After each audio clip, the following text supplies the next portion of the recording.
الحكم لله، لا تظلم بحكمك أحد، لا تسطر أحكام، لا تنصب لحد محكمة. كلمات الأستاذ القدير ياسر عبد الكريم عاطف، اليمانية العليا خولان الطيال. أداء المنشدين مرتضى زبيدة وشبل خولان. في وسط قلبك لكي تثبت بأنك زباد، تذهب جفاء وتبقى حكمته سالمة.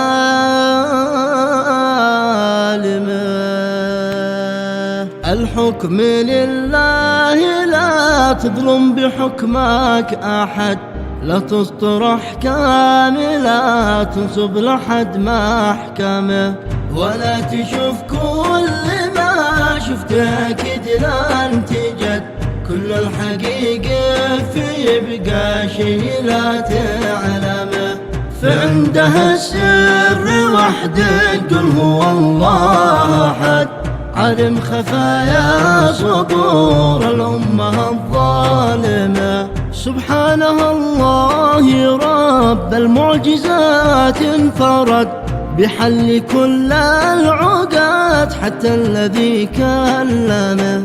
موسى طلب أن يرى وجهه لما صعد، كي يكشف السر كانت عنده القاصمة. لما تجلى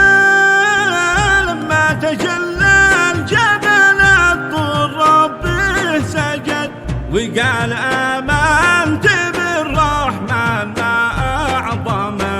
الله ربي هو الفرد الوحيد الصمد، من يمتلك سر خلقه في خفا محكمه.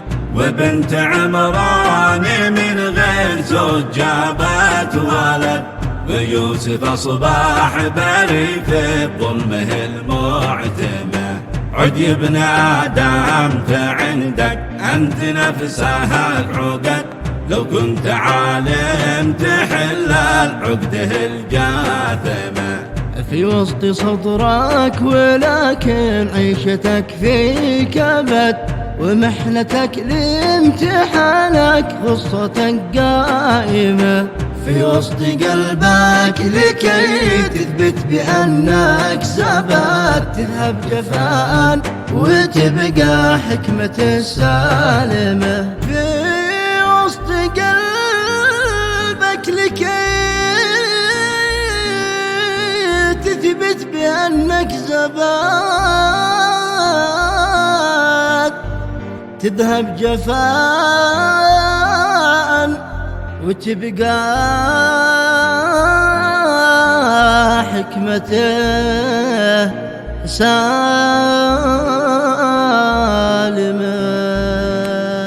آمن وصارح تجد نفسك معزز بمد، اجعل حياتك على وجه الثرى ملحمة.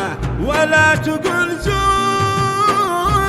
تقول زور لا تشهد مع من شهد، ولا تحرك ركود الفتنه النايمة، ولا تحرك ركود الفتنه النايمة، ولا تحرك ركود الفتنه النايمة.